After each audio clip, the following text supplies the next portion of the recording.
आरंभ होता है उसका, लेकिन जो उसको एक्चुअल पावर मिली थी वो 315 के आसपास, जब कॉन्स्टेंटाइन ने क्रिश्चियनिटी को एक स्टेट रिलीजन डिक्लेयर कर दिया था, उस दिन मिली थी। उससे लगभग 350 वर्ष बाद एक व्यक्ति अरेबिया में एक नया मजहब शुरू करता है। उस व्यक्ति का नाम मोहम्मद बिन अब्दुल्ला था। उसने इस्लाम को आरंभ किया। तो लगभग 300 सवा 300 वर्ष का अंतर है इन दोनों मजहबों में, जब से इनको शक्ति मिलती है। और उसके बाद से 640 के आसपास से ईसाईयत और इस्लाम पूरे संसार में आपस में लड़ते रहे, एक दूसरे को मारते रहे, काटते रहे। इधर से जिहाद चल रहा था। तो जब क्रिश्चियनिटी ने अपोज करना था तो उनको एक नई टर्म कॉइन करनी पड़ी, क्रूसेड। क्रॉस, अगर एटिमोलॉजिकली देखेंगे तो क्रॉस से शुरू के क्रूसेड किया उन्होंने। वो कितने सफल हुए वो हमारा विषय नहीं है, लेकिन इस तरह से आपस में इनकी एक एंटागनिज्म था, एक आपस में जो प्रतिद्वंद्विता थी, उसके चलते ये लड़ते रहे। और 18वीं सदी तक आते आते आपस में युद्ध हो रहे थे। वो बहुत लंबा इतिहास है। पहली बार किसी क्रिश्चियन स्कॉलर ने कुरान का ट्रांसलेशन किया था। उनका नाम था जॉर्ज सेल। शायद 1756 या 1748 में किया था। वहां से इनका वैचारिक युद्ध शुरू होता है। उससे पहले ये सारा शस्त्रों से हो रहा था। तो जब उन्होंने कुरान को पढ़ा तो, और मोहम्मद के जीवन को पढ़ा, तो उसके बारे में जो उनके कमेंट्स आते हैं वो एक दूसरे से बिल्कुल शत्रु भाव वाले हैं। फिर जॉर्ज सेल के लगभग 100 वर्ष बाद विलियम मोयर थे, एक बहुत प्रसिद्ध ब्रिटिश हिस्टोरियन और ब्रिटिश ऑफिसर भी थे, कॉलोनियल ऑफिसर थे। उन्होंने मोहम्मद की बायोग्राफी लिखी है, द लाइफ ऑफ मोहम्मद। उसमें भी उन्होंने जब इस्लाम के चरित्र को बताने की कोशिश की तो उन्होंने जो कमेंट्स किए उस इस्लाम के ऊपर, वो कुछ इस तरह के हैं कि इस्लाम किसी तरह से क्रिश्चियनिटी को टक्कर दे रहा है, इसको सुपरसीड करना चाहता है, लेकिन वास्तव में क्रिश्चियनिटी से इंफीरियर है। वो माइंडसेट उनका वैसे ही रहा। मेरे पास 2-3 कोट्स हैं, मैं आपको पढ़ के बताता हूं कि वो क्या एक्सप्रेस करते थे इस्लाम के बारे में या मोहम्मद के बारे में। अब रेवरेंड चार्ल्स फॉस्टर है, वो कहते हैं Islam is a superstition and the founder of Islam is या was an impostor, earthly, sensual, devilish, beyond even the license of his licentious creed.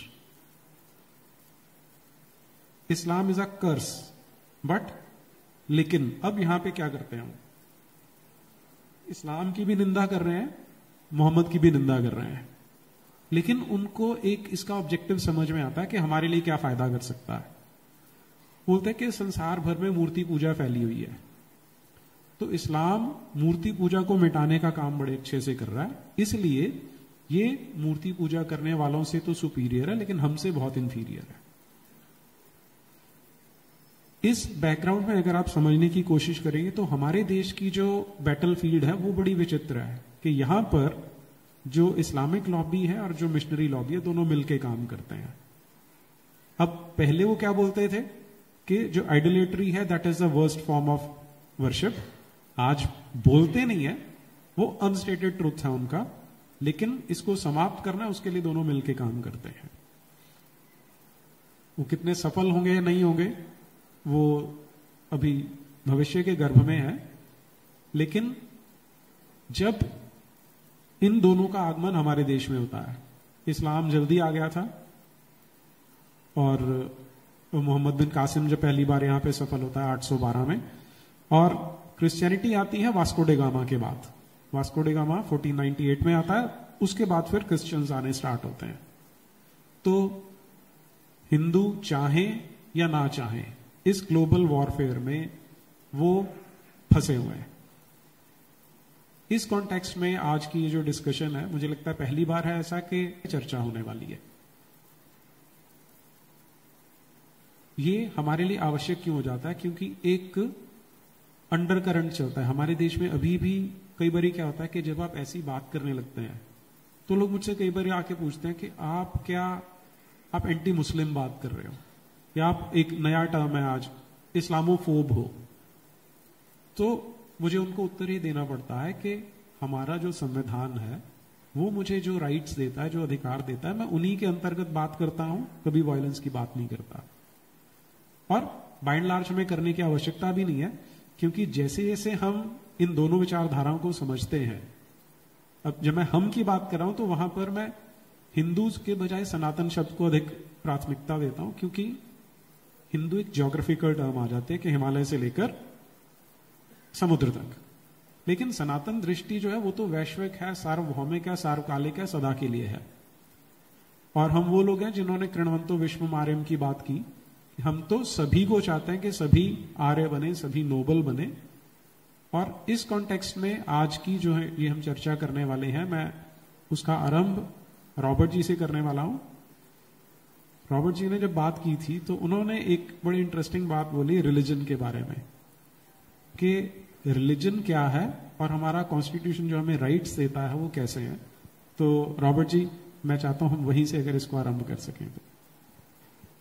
Rights के बारे में या रिलीजन के बारे में? दोनों के बारे में। जी, सबको मेरे प्रणाम। खास करके इस कार्यक्रम के आयोजक इतना दूर से मेरे को बुलाने के लिए धन्यवाद। तो धन्यवाद नीरज जी, अपनी प्रस्तावना दी, राइट्स के बारे में बताया और रिलीजन। सबसे पहले मैं ये रिलीजन और धर्म, इसका ये कंफ्यूजन, ये बहुत बढ़िया कंफ्यूजन है। ये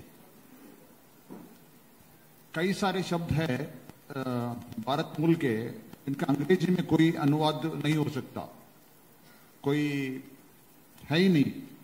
उसमें धर्म एक है, कर्म, पुण्य, पाप, इसका कोई अंग्रेजी शब्द नहीं है।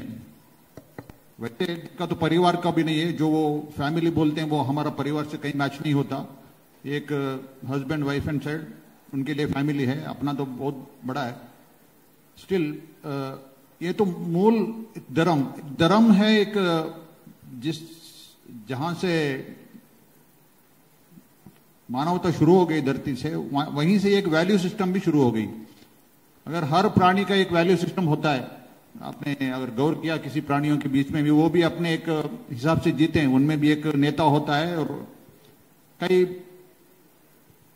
पालन करते हैं नियमों का। वैसे इंसान के लिए भी एक सिस्टम की आवश्यकता थी, वो इंसान के साथ ही शुरुआत हुई है, इसलिए इसको सनातन बोला जाता है। और वो है एक वैल्यू सिस्टम। वो हर स्तर पर, हर जीवन के हर स्तर पर आप कैसे जिए उसको एक मार्गदर्शन करने वाला, जीने वाला धर्म होता है। और जो वेस्टर्न रिलीजन है वो एक इंसान द्वारा स्थापित एक फिक्स टाइम फ्रेम पर, एक 2000 साल पहले या 1500 साल पहले कोई एक इंसान कहता है कि मेरे को एक विजन आया, तो उसमें ऐसा ऐसा भगवान ने कहा, गॉड ने कहा, तो वहां से एक किताब लिखी और उसको बोला कि दिस इज फाइनल, इसमें कोई बदलाव नहीं हो सकता, this is fixed and final. जो भी लिखा है आपको मानना पड़ेगा, क्योंकि वो it is come directly from the god, no questions to be asked. धर्म में आप जितना सवाल पूछ सकते हैं उतना पूछिए, आपका मनोविकसन होने का सब संदर्भ है धर्म में, रिलीजन में नहीं है। It's a dogma. तो इस ट्रांसलेशन के चक्कर में हमने सनातन को भी रिलीजन बना दिया और रिलीजन को धर्म बना दिया। अब इसमें उलझे पड़े हैं, इससे बाहर आने का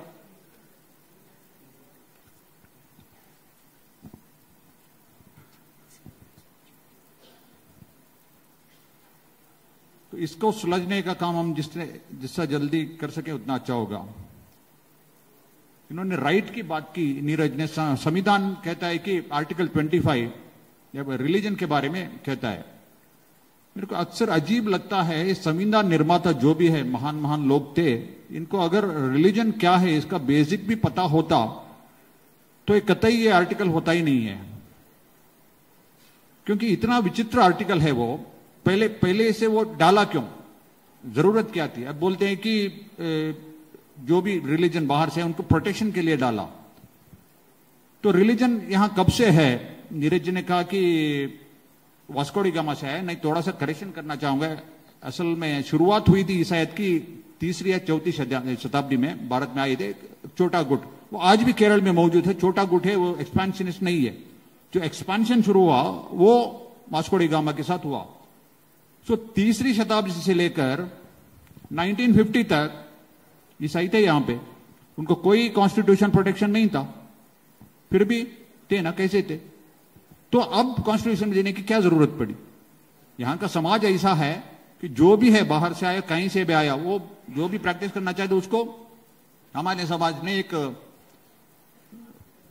चांस दिया है, तो प्रोटेक्शन की जरूरत नहीं है। इस्लाम यहां पे आया 1100-1200 साल पहले, तो 1950 तक उसको कोई प्रोटेक्शन की जरूरत नहीं थी, तो क्यों दिया, एक सवाल यह है। दूसरा एक देखिए, आप जब आप राइट की बात करते हैं, अब रिलीजन क्या है। रिलीजन ये है, मैं एक रिलीजन से बिलोंग करता हूं, मेरे को जितने भी फंडामेंटल राइट जो कॉन्स्टिट्यूशन देता है वो सब मेरे से छीने जाना, सबसे छीन लेना रिलीजन होता है। आपको आश्चर्य होगा सुनकर कि जो हक आपको है, हिंदुओं का है, वो मुझे नहीं है। मैं स्वतंत्रता से जी नहीं सकता हूं। जिस दिन से पैदा हुआ वहां से लेकर मुर्दे शव तक पूरा नियंत्रण चर्च के हाथ में है। तो यहां स्वतंत्रता की कोई गुंजाइश नहीं है। पैदा हुआ बच्चा, जब ये नामकरण हम करते हैं 30-40 दिन या 50 दिन में, वो हालांकि मां बाप करवाते हैं, फिर भी उसका दिनांक समय हम निर्धार करें और पादरी के पास गए, तो अगर वो बदलना चाहते हैं तो उसकी मर्जी है, वो निर्धार करेगा। उसने सही बोला तो ठीक है, नहीं तो आज नहीं कर लाओ। तो वहां से लेकर के मुर्दे तक, जहां एक आदमी का देहांत हो गया, उसको गाड़ने तक, अब आज शनिवार है, आज कोई मर गए तो कल सुबह उसको दफन करना है, नहीं कल संडे है, सब पूरा प्रेयर का समय है, कल नहीं हो सकता, मंडे तो कहीं शवागार में रखो। तो यहां मर्जी पादरी की चलती है, हमारी नहीं चलती, घर वालों की।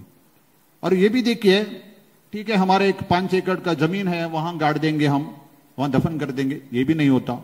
आपको शव को चर्च के कंपाउंड में जो सिमेट्री है वही लाना पड़ेगा, दफन उधर, क्योंकि वो मरने के बाद भी हमारी नजर में ही रहना चाहिए। जिंदगी भर हमारे कंट्रोल में था, तो मुर्दा भी कंट्रोल में रहना चाहिए। यहां तक का कंट्रोल है ये। ठीक है, मैंने नामकरण और बैप्टिज्म साथ में होता है। जैसे हम नामकरण करते उसी दिन बच्चे का बैप्टिज्म होता है। बैप्टिज्म मतलब कन्वर्शन किया उसको। अगर मां बाप ईसाई है, ईसाई घर में पैदा हुआ बच्चा, वो पैदाइश ईसाई नहीं होता, बैप्टिज्म करना पड़ता है। तो बैप्टिज्म और नामकरण साथ में मिला दिया। फिर 8-10 साल के उम्र में एक प्रथा होती है, होली कम्युनियन बोलते हैं, फर्स्ट होली कम्युनियन।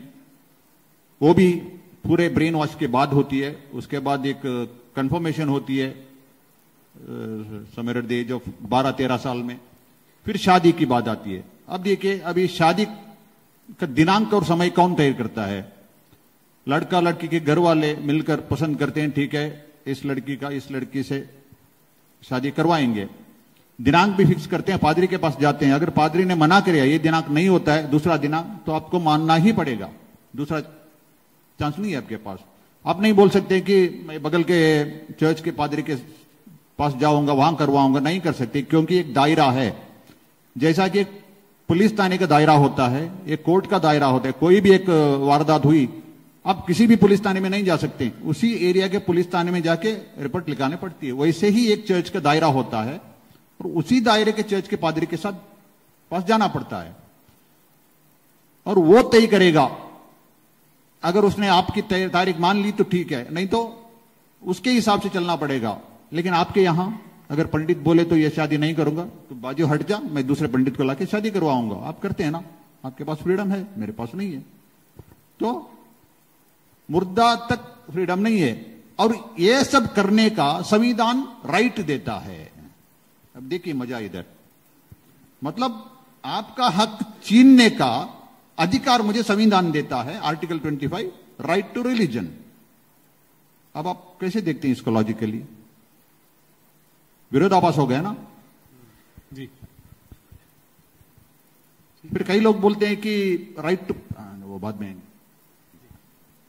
तो बेसिकली जो रॉबर्ट जी बोल रहे हैं कि संविधान में है right to freedom of religion.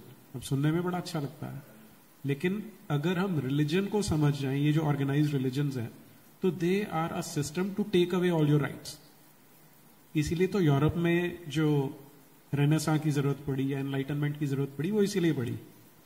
और दूसरी चीज आप नोटिस करें, अगर कुछ बच्चे यहां हिस्ट्री वाले बैठे हैं, जो चर्च की डोमिनेंस का काल था पूरे यूरोप में, उसी को डार्क एज कहा जाता है।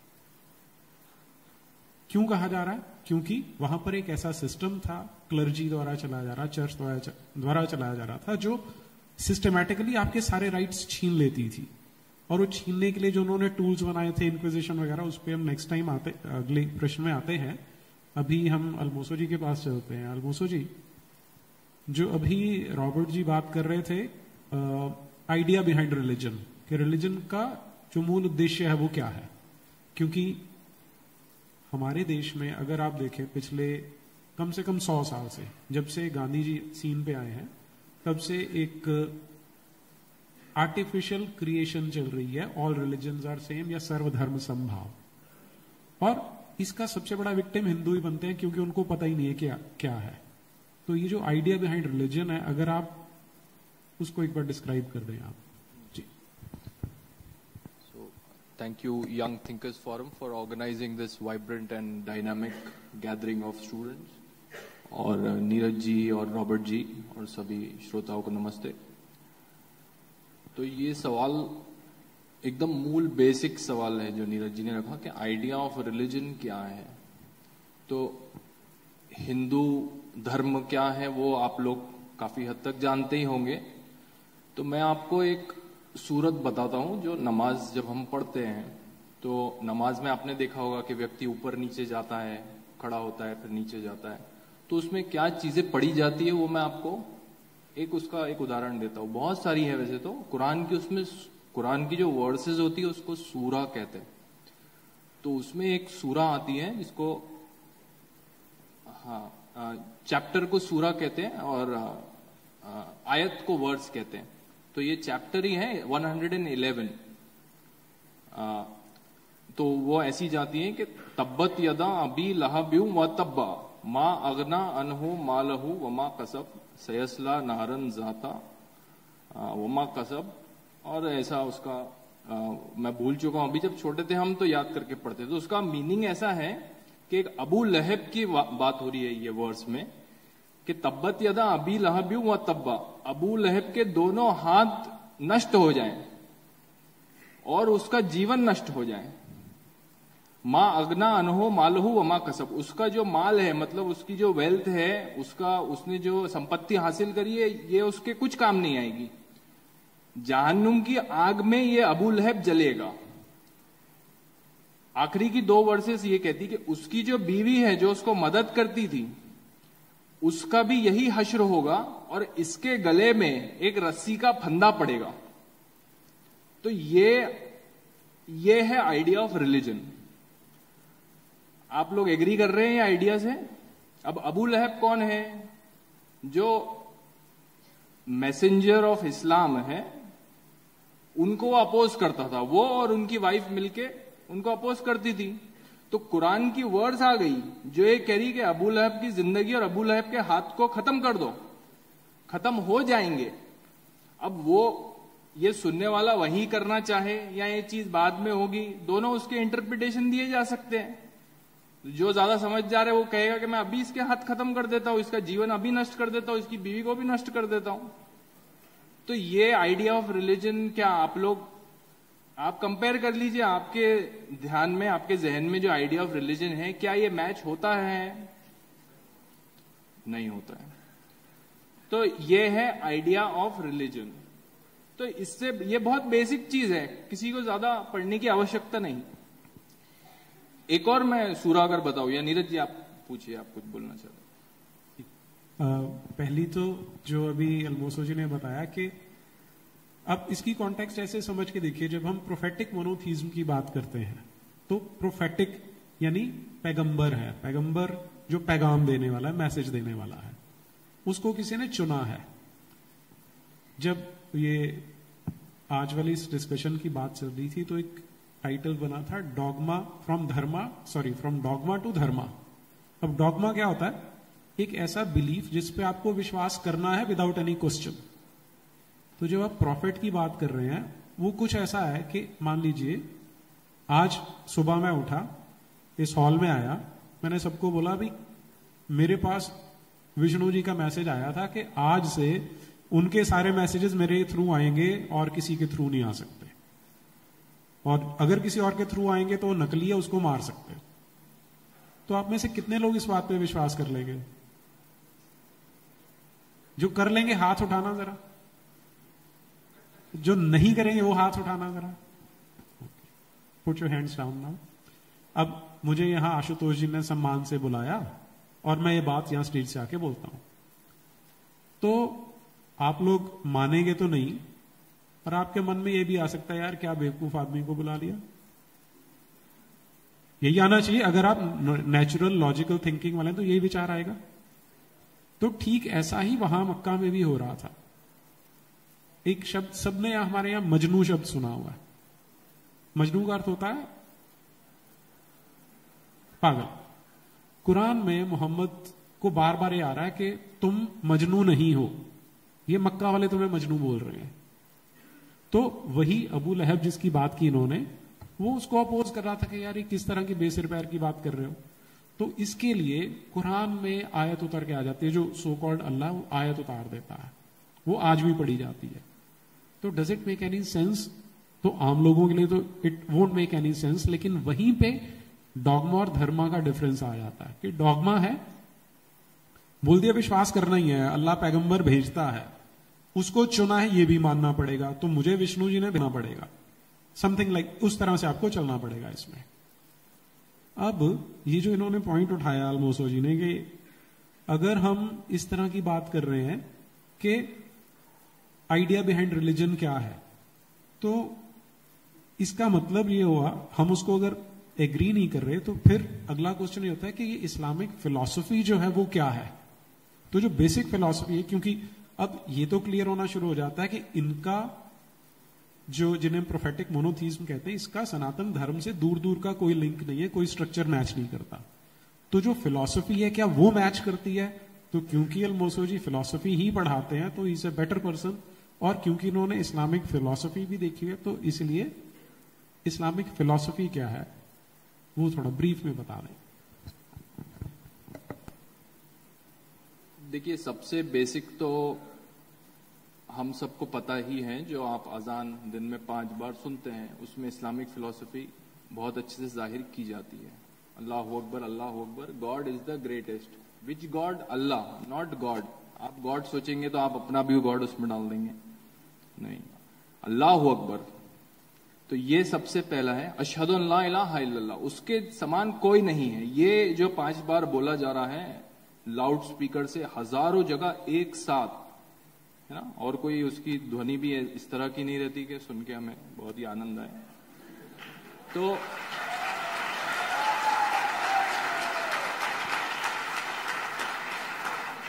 नहीं, एक जनरल नॉइज पोल्यूशन के हिसाब से भी देखें तो हमें इतना जो लाउड जो कुछ होता है उसे हमें रोकना चाहिए। डेसिबल एक लिमिट होता है कोई चीज का, उस हिसाब से मैं कह रहा हूं। कोई प्रैक्टिस करना चाहता है वो दूसरी बात है। तो ये जो आइडिया ऑफ वननेस है, इसको कहते हैं तौहीद, वननेस ऑफ गॉड, या उसको आप कहें मोनोथीज्म, जो हमारा टॉपिक है आज का, प्रोफेटिक मोनोथीज्म। बहुत ही सिंपल शब्द है, यही से आपको इसकी फिलॉसफी पता चल जाएगी। और आपको कोई स्कॉलर होने की आवश्यकता नहीं है। मैं भी कोई इस्लाम का स्कॉलर नहीं हूं। स्कॉलर कहे तो जिन्होंने बहुत सारा पढ़ रखा हो, अरबिक आती हो, तो आप स्कॉलर कह सकते हैं टेक्निकली। वो मैं नहीं हूं, मैं सिर्फ एक स्टूडेंट हूं, आप कह सकते हैं, कंपैरेटिव रिलीजन का और इस्लाम का। तो तौहीद क्या कहती है कि अल्लाह एक ही है और उसके समान कोई नहीं। अशहदु अन ला इलाहा इल्लल्लाह मुहम्मदन रसूलुल्लाह, और मोहम्मद इनके रसूल हैं। ये इसमें पूरी बेसिक फिलॉसफी आपको पता चल गई कि उससे आप किसी को कंपेयर ना करें। और अगर आपने किसी को इससे कंपेयर किया, कंपैरिजन का मतलब क्या, मैं कहूं कि ये जो प्रतिमा है मेरे सामने विग्रह है, इसमें भी मुझे भगवान दिखता है, ये आपने कंपैरिजन कर दिया। मेरे अंदर मेरा अयम आत्मन ब्रह्मन, हाँ हमारा महावाक्य, ये आपने शिर्क किया, ये आपने कंपेयर कर दिया अल्लाह को। इसको कहते हैं शिर्क टेक्निकल टर्म्स में। और शिर्क एक ऐसा गुनाह होता है जो इस शरिया के हिसाब से या कुरान के हिसाब से अल्लाह कभी माफ नहीं करेगा। जजमेंट डे पे जब कयामत का दिन आएगा वो सब चीजें माफ कर देगा, आपके बुरी से बुरी चीज माफ कर सकता है। पर अगर आपने ये सोचा है, मूर्ति पूजा आपने करी है, आपने कहा नहीं क्राइस्ट इज ऑल्सो गॉड, या कोई भी आपने बात कही कि नहीं मैं ही अहम ब्रह्मास्मि, तो आपको माफ नहीं करने वाला। तो ये उसका मूल बेसिक आइडिया फिलॉसफी का है। इससे ही उनके फिलॉसफी के अलग अलग आयाम जो होते हैं, एपिस्टेमोलॉजी कहते हैं जिसको ज्ञान मीमांसा हम कह सकते हैं, और मेटाफिजिक्स होता है सत्ता मीमांसा, लॉजिक होता है जो तर्क है, फिर उनका एथिक्स है, ये सब तौहीद से ही फ्लो होंगे। तो ये उसका बेसिक आइडिया है। जी, अब ये बड़ी इंपॉर्टेंट बात बोली शिर्क की। कई लोगों को ये टेक्निकल टर्म्स नहीं पता होती हैं, फिर भी आप जो न्यूज सुनते हैं उसमें बहुत, कल परसों ही आ रहा था कि प्रधानमंत्री जी ने उस कार्यक्रम में शिरकत की, यानी पार्टिसिपेट किया, तो वहां से शिर्क शब्द आ जाता है। अब हम बोलते हैं ईश्वर अल्लाह तेरो नाम, किसी को कोई प्रॉब्लम नहीं होती, लेकिन एक किसी मस्जिद में बोल के देखें जी,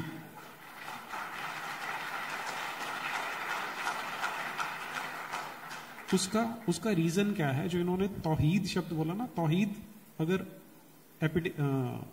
एटिमोलॉजिकली देखेंगे तो वाहिद से चलता है। वाहिद यानी सिंगल, एक। तो अल्लाह एक है। आपने जब ईश्वर को अल्लाह से कंपेयर कर दिया तो आपने शिर्क कर दी।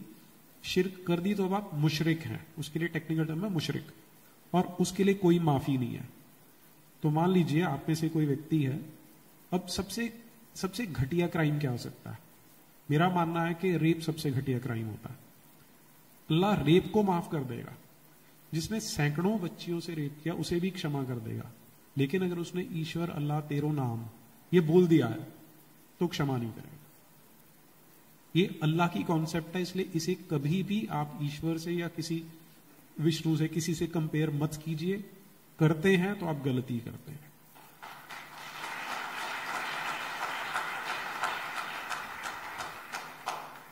अब ये जो इसमें वो बोलते हैं कि फॉल्स गॉड्स हैं, कि बाकी के फॉल्स हैं, अल्लाह जो वाहिद अल्लाह जो है वो ट्रू है, राइट? ये मोहम्मद ने बोरो किया क्रिश्चियनिटी से, जहां पे फॉल्स गॉड्स की कॉन्सेप्ट आती है। अब एक हिंदू मानस के लिए, एक सनातनी के लिए सोचना ही बड़ा अजीब है कि फॉल्स गॉड कैसे फॉल्स हो सकता है, क्योंकि सनातन संस्कृति ये मानती है कि जो अगर भगवान है, गॉडेड है, तो किसी भी रूप में हो सकता है, कितने भी रूप हो सकते हैं, कितने भी रूप एक साथ हो सकते हैं, और हो सकता है कोई मैनिफेस्टेशन ना हो, वो मैनिफेस्ट भी हो सकता है, अनमैनिफेस्ट भी हो सकता है। तो हर प्रकार से वो स्वीकार्य होता है। लेकिन फॉल्स गॉड कैसे हो सकता है, ये हिंदू साइकी नहीं समझ सकती। और इनफैक्ट मैं बताऊं तो मेरी जो यात्रा है मैं भी नहीं समझ पाया था। एक बार किसी ने मुझसे पूछा, वो बड़े अच्छे विद्वान थे, उन्होंने बोला कि जिसकी हिंदू भगवान के रूप में पूजा करते हैं, क्या अल्लाह वही है? तो मैं अपने आप को बड़ा इंटेलेक्चुअल समझता था। मैंने कहा हाँ जी वही है। तो बोला नहीं, उसने समझाने की कोशिश की, लेकिन हम इतने ज्यादा डम और इतने ब्रेन वॉश हो चुके हैं कि हमें इजीली समझ में नहीं आता जब तक कि आप वो प्रॉपर्टीज कंपेयर करके नहीं देख लेते। वही थोड़ी देर पहले यहाँ स्वाति जी बैठी थी, वो बॉलीवुड का एग्जाम्पल जो दे रही थी वो बिल्कुल फिट है यहाँ पर, कि उन्होंने इतने सुंदरता से हमारा ब्रेन वॉश किया है कि जब कोई बिल्कुल सामने से समझा रहा था तब भी हमारा माइंड उसको रजिस्टर नहीं करता। तो अब फॉल्स गॉड्स की कॉन्सेप्ट को टैकल करने के लिए क्रिश्चियनिटी ने एक स्पेशल ऑफिस बनाया था जिसे वो होली ऑफिस बोलते थे, और होली ऑफिस के अंतर्गत इंक्विजिशन की जाती थी, जिसके बारे में रॉबर्ट जी जरा प्रकाश डालिए हमारे लोगों के लिए। जी, आपने इंक्विजिशन की जिक्र की तो गोवा इंक्विजिशन आपने सुना होगा, सुना नहीं तो अब तो आपने सुना है। इंक्विजिशन शब्द सुना है? कितने लोगों ने सुना है? काफी लोगों ने सुना। मतलब जानते हैं इंक्विजिशन मतलब गोवा इंक्विजिशन, क्योंकि भारत में, पूरे भारत में सिर्फ गोवा में इंक्विजिशन हुआ था और पोर्चुगीजों का शासन था। बाहर हुआ है, यूरोप में बहुत ज्यादा हुआ है, इसलिए वो गोवा इंक्विजिशन से ही माना जाता है। यहां मेरा एक पर्सनल रिश्ता है उससे, क्योंकि मेरे पूर्वज उससे पीड़ित थे। मैं थोड़ा सा इतिहास बताऊं तो मैं गौड़ सारस्वत ब्राह्मण समुदाय से आता हूं, बेसिकली जीएसबी। मेरा परिवार का नाम है कामत।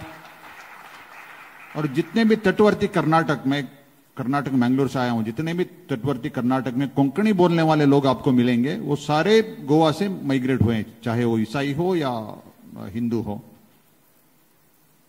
तो इंक्विजिशन के समय में उनका एक्सोडस हुआ था गोवा से 1560 में। तो पोर्चुगीजों का कब्जा हुआ, जैसे कि 1498 में वास्को डी गामा आया, उसके बाद उसके पटलम सारे पादरियों के आ गई। तो 1545 में उनका काफी कब्जा हो गया था। 1545 में आते हैं सेंट फ्रांसिस जेवियर गोवा में। वहां से शुरुआत होती है मतांतरण का। अब उनको मतांतरण करना ज्यादा बड़ी बात, मतलब मुश्किल बात नहीं थी। उन दिनों सत्ता उनके हाथ में थी, तो होलसेल में हो सकता था।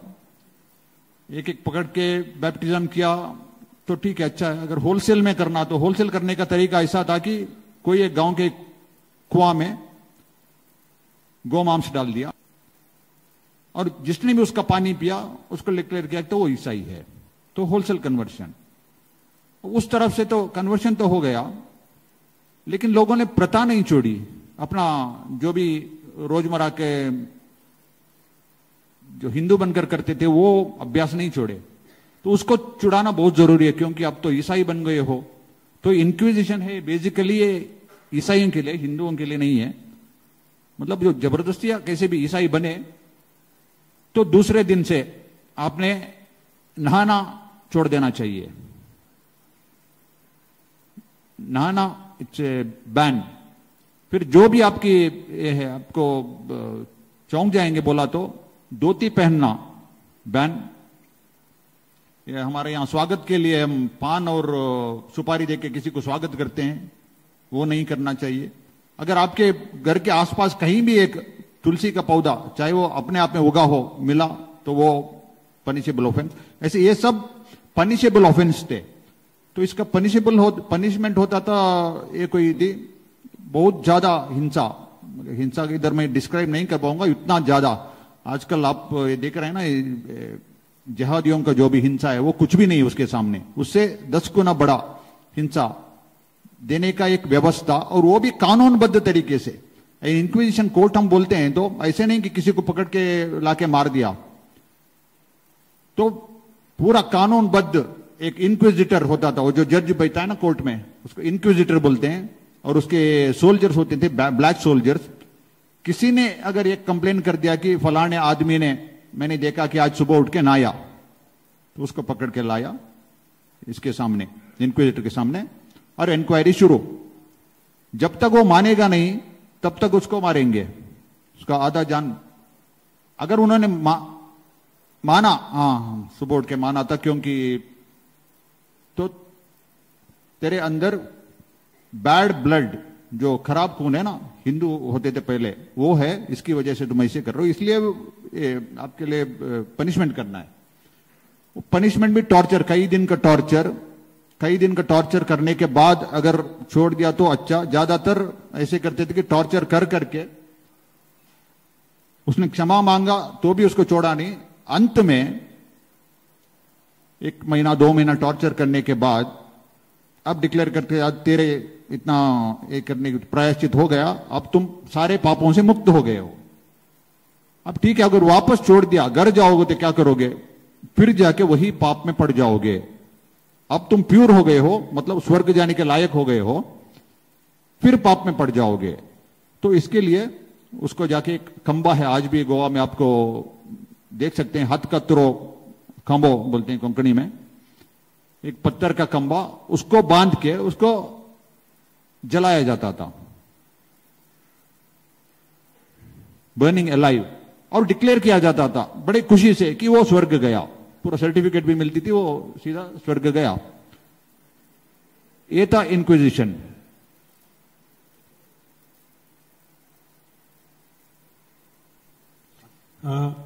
एक एग्जाम्पल अगर मैं आपके साथ शेयर करूं, एक फ्रेंच डॉक्टर था जो भारत में आया हुआ था और उसे पता लग गया कि उसने सिर्फ ये बोला कि क्रॉस पकड़ने से तुम्हारी बीमारी ठीक नहीं होगी, तो ये ब्लास्फेमी थी।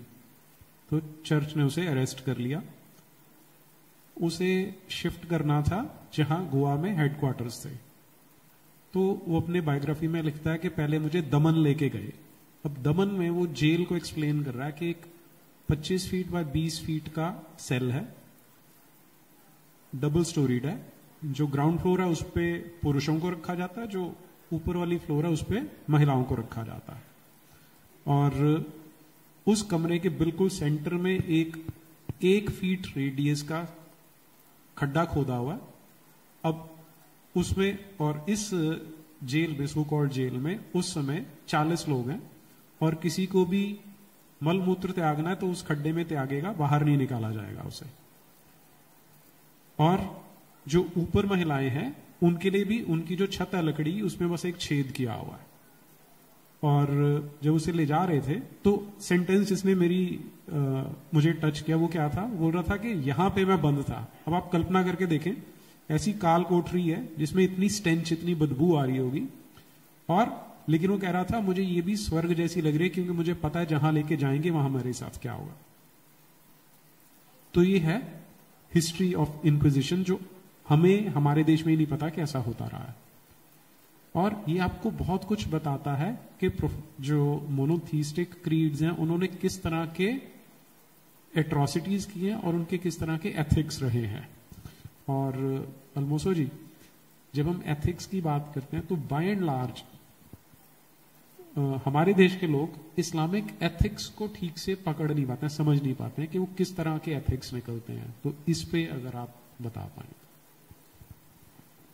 जी, तो एथिक्स की जब हम बात करते हैं तो हम नैतिकता की बात करते हैं, एक्शन की बात करते हैं कि कोई भी थ्योरी रही तो हमें जीवन में करना क्या है, सही गलत जब हमें चूज करना हो तो हमारा विवेक हमें उपयोग करना पड़ता है। तो फिर हम डिसाइड करते हैं कि मुझे अगर किसी ने यहाँ निमंत्रण दिया तो मैंने फिर सोचा कि यहाँ जाना सही है और मैं यहाँ आया, है ना, तो मैंने सोचा यहाँ जाना ठीक रहेगा। कोई ऐसा हो सकता है जो सोचे कि नहीं, कोई पर्टिकुलर प्रोग्राम में जाना ठीक नहीं रहेगा। तो ये जो करना और नहीं करना है, इसे हम रिलीजन से अगर कनेक्ट करते हैं तो फिर हम उसे रिलीजियस एथिक्स कहते हैं। अब हमारा कंफ्यूजन कहाँ होता है कि जब हमें कोई ये बताता है कि नहीं ये तो सही और गलत की बात हो रही है ना, कि इस्लाम मीन्स पीस, ये हमको घड़ी घड़ी कहा जाता है कि जो सही करना है, जो गलत करता है उसे काफिर कहते हैं। ये नहीं बताते कि जो इस्लाम नहीं मानता उसे काफिर कह रहे हैं। जैसा ईमानदार, हम सब जानते हैं ईमानदार का मतलब क्या है, ऑनेस्ट। हाँ, कितने ईमानदार हैं आप लोगों में से, कितने लोग ईमानदार हैं? बहुत सारे ईमानदार हैं। और हिंदी में ऑनेस्ट को क्या कहते हैं? सत्यवान, निष्ठावान, सत्यनिष्ठ। तो ये हमें पता है। अब ईमान का अर्थ ये होता है मुसल्लम ईमान, मुसलमान माने जिसका ईमान पक्का है। तो क्योंकि अल्लाह सत्य है, मैंने आपको बता दिया, तौहीद वही परम सत्य है पूरी दुनिया का। जो उसे मानता है वो पर्सन ऑनेस्ट है, वो पर्सन ईमानदार है। क्या आप लोग ईमानदार है?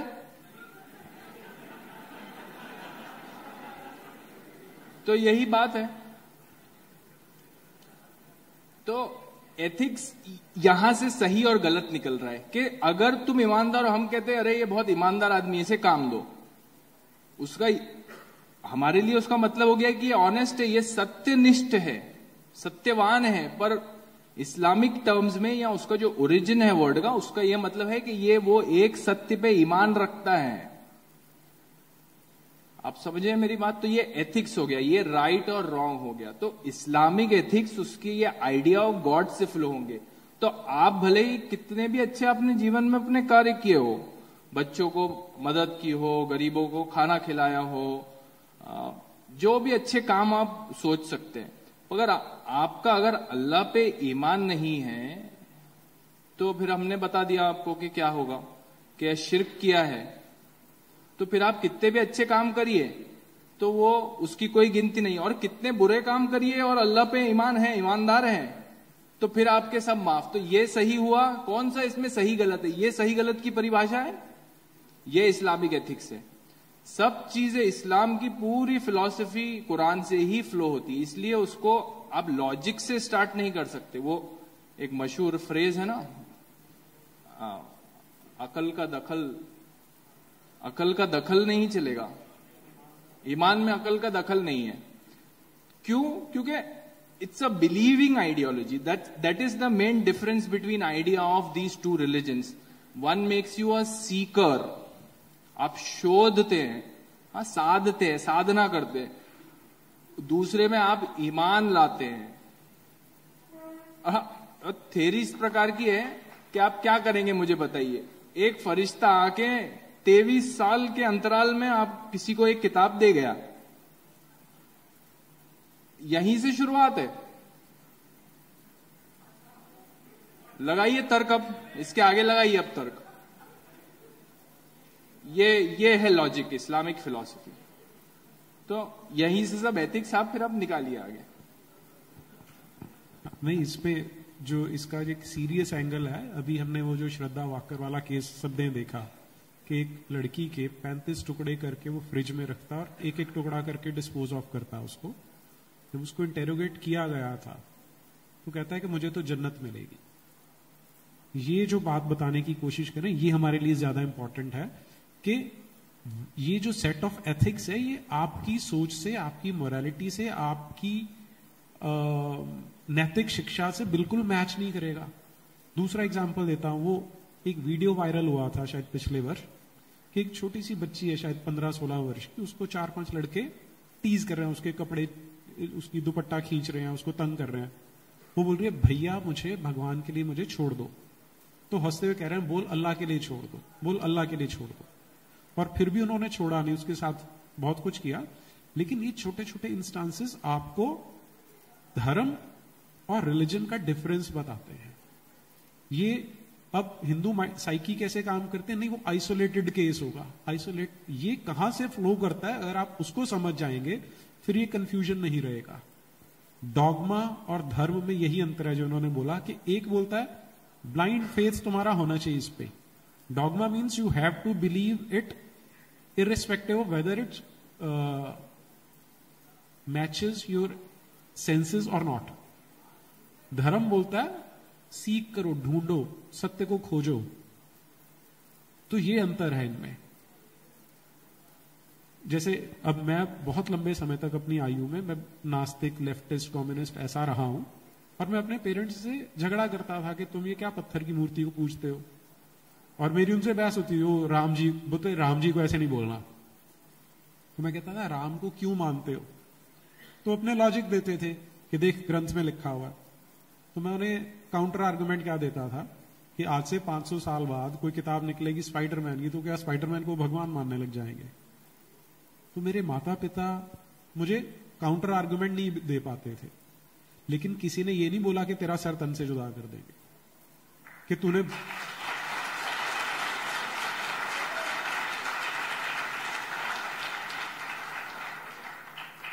अब मैं सोचता हूं कि मेरे माता पिता ने झेला होगा कि गधा है, कभी तो सीखेगा।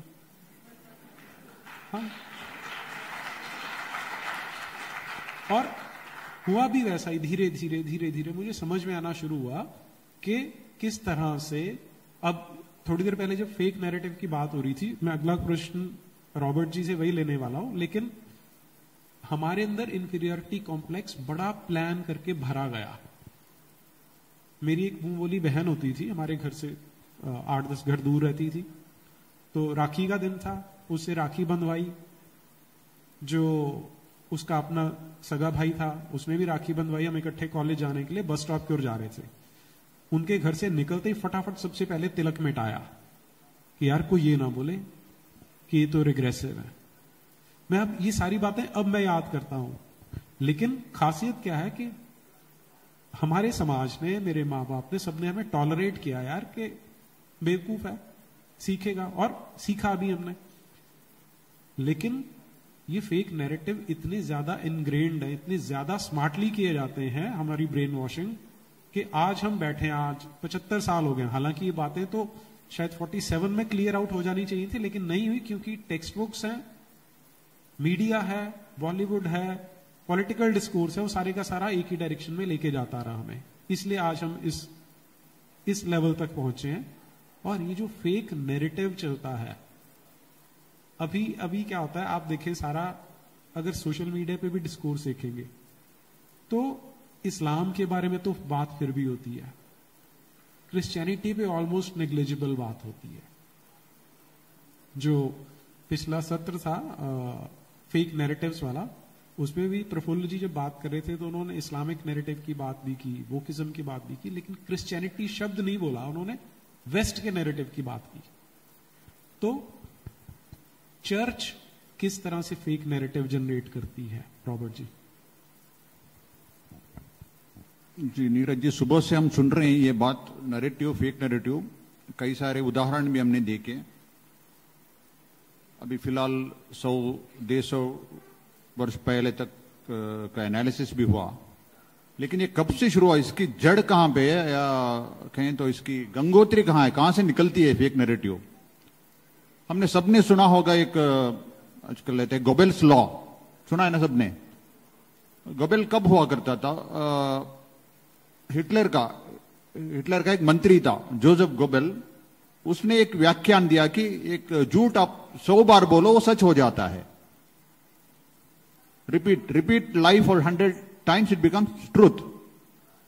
लेकिन गोबेल ने, उसका बाप भी पैदा नहीं हुआ था, उससे पहले से चर्च ने इसको प्रैक्टिस किया है। गोबेल ने सिर्फ इसको व्याख्यान दिया, गोबेल इसका फाउंडर नहीं है, उसने व्याख्यान दिया। चर्च ने 1000 साल से इसको प्रैक्टिस किया, तो उसकी जड़ वहां पे है। फेक नैरेटिव की जड़ रिलीजन के स्टार्टिंग में आती है, फेक नैरेटिव के ऊपर ही तो पूरा रिलीजन बांधा गया है, तो वहां से शुरू हो गई है। अगर जब तक हम वो नहीं समझेंगे तो फेक नैरेटिव को कैसे काउंटर कर पाएंगे?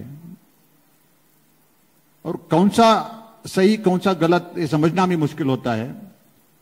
अभी आजकल जो भी फेक नैरेटिव या नैरेटिव या काउंटर नैरेटिव होते हैं, उसमें चर्च का हाथ है क्या, आप मुझे पूछोगे तो मैं एक उदाहरण देना चाहता हूं कि 80 के दशक में, मिड 80s, एक स्लोगन हुआ करता था, वो भी मुंबई जैसे शहर में, जो शिवसेना ने बढ़ चढ़कर उसको सारे दीवारों में लिखना शुरू किया था, गर्व से कहो हम हिंदू हैं।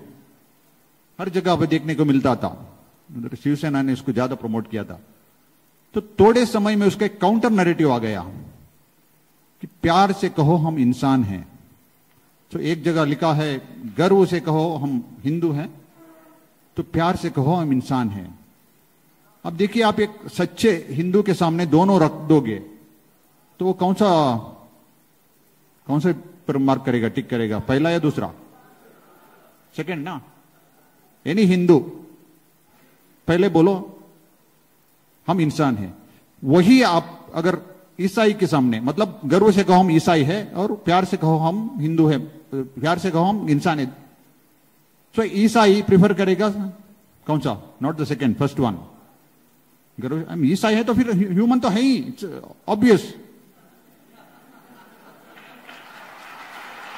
वही आप लिखो कि गर्व से कहो हम मुस्लिम है और प्यार से कहो हम इंसान है, तो वो भी पहला वाला चूज करेगा। तो हिंदू का मानस सेकंड में चूज करता है। वो जिसको भी वो आइडिया था उसने ये गढ़ा सेकंड वाला नैरेटिव, मतलब इतना स्टडी करने के बाद कि हिंदू क्या चाहता है। अगर वो नैरेटिव क्रिएट करने वाला कौन था? It was the church. मेरे को स्वयं एक पादरी ने ये बात कहा, मैं कॉलेज में था उन दिनों में, मेरा भी एक बार सुन के मैं भी चौंक गया। हमने लॉन्च किया है ये, देखिए कितना दिमाग लगाया एक काउंटर नैरेटिव फ्रेम करने में, कि कितना अक्ल लगाया। आपका मानस स्टडी करके काउंटर नैरेटिव देते हैं और आप लड़ नहीं पाते, आपका नैरेटिव टूस हो गया उधर। तो चर्च दिमाग लगा, तब से लेकर के मैं सोच रहा हूं उसके ऊपर, जब भी काउंटर ये फेक नैरेटिव आता है तो मेरे को हर में चर्च का हाथ दिखता है, चाहे वो एंटी हो या कोई भी हो। जी। और जब हम इस तरह के फेक नैरेटिव्स की बात करते हैं तो स्पेशली यंग एज में जो इस्लामिक एक फेक नैरेटिव चलता है वो है सूफियों के बारे में। और बच्चे भी सोचते हैं, मैं भी सोचता था कि सूफी बड़े अच्छे होते होंगे, सूफी म्यूजिक है, वो डाली ब्रदर्स को सुनते थे। तो ये जो सूफी हैं एक्चुअली में क्या होते थे, या क्या है सूफिज्म? क्या वो इस्लाम से अलग है, ज्यादा बिनाइन फॉर्म है? वो जरा बात करें। जी, तो टेक्निकली तो जो इस्लामिक मिस्टिसिज्म है उसे सूफिज्म कहा जाता है, या उसे आप ये भी कह सकते कि the devotional aspect of Islam, भक्ति सेक्ट जो है इस्लाम का। अब वो कितना बिनाइन है ये मैं आपको अब यहाँ यंग थिंकर्स हैं तो कितने आप लोगों में से कोक स्टूडियो सुनते हैं, है ना? बहुत सारे होंगे। राहत फतेह अली खान, आबिदा परवीन और एक अमजद साबरी, इन लोगों के कुछ गजलें और कव्वालियां Coke Studio, MTV Coke Studio पे हमें दिखती है ना? तो सबसे मशहूर उर्दू लिटरेचर के जो फाउंडर कहे जाते हैं अमीर खुसरो, करेक्ट? अमीर खुसरो का भी सबने सुना होगा। टूटिए हिंद जिन्हें कहते हैं, हिंदुस्तान का तोता, ये उन्होंने खुद अपने आप को नाम दिया था, ऐसी मेरी जानकारी है। पर उन्होंने बहुत सारी गजलें और कव्वालियां लिखी। तो उसमें एक दो गजल के मैं आपको उदाहरण दे देता हूं। पहला तो आज रंग है करके एक कोक स्टूडियो पे गजल है, जिसमें कव्वाली है रादर, जिसमें अमजद साबरी पाकिस्तान से आया है और राहत फतेह अली खान यहां से गा रहे हैं। आज रंग है रे मां रंग है रे, सुना है किसी ने? हाँ, तो बहुत मशहूर उनकी कव्वाली है। तो उसमें वो क्या लाइन आती है, अब ये टूटिए हिंद लिख रहे हैं, ठीक है, जो गंगा जमनी तहजीब के पायनियर हैं, ये लिटरली यही उन्हें कहा जाता है कि इन्होंने उर्दू, उनको इवन वीणा नहीं, सितार बनाने के लिए कहा जाता है कि इन्होंने वीणा से अलग अलग वर्जन से सितार बनाया। तो गंगा जमनी तहजीब के he is the main symbol. तो वो आज रंग है जो गजल है, उसमें वो कहते हैं, एक लाइन आती है जो यही गाते हैं राहत फतेह अली खान, गोकुल देखा मथुरा देखा तुमसा ना कोई देखा निजामुद्दीन। निजामुद्दीन औलिया जो सूफी मजार है, जिनके वो भक्त है अमीर खुसरो, वो गा रहे हैं। तो गोकुल देखा मथुरा देखा तुमसा ना कोई देखा, मक्का देखा मदीना देखा तुमसा ना कोई देखा, ये क्यों नहीं कह रहे हैं आप? ये क्यों नहीं कह रहे हैं आप? और वो अलाउद्दीन खिलजी के 1200 के समय ये थे अमीर खुसरो, टूटिए हिंद, अलाउद्दीन खिलजी के कोर्ट में वो अपने पेशकश करते थे।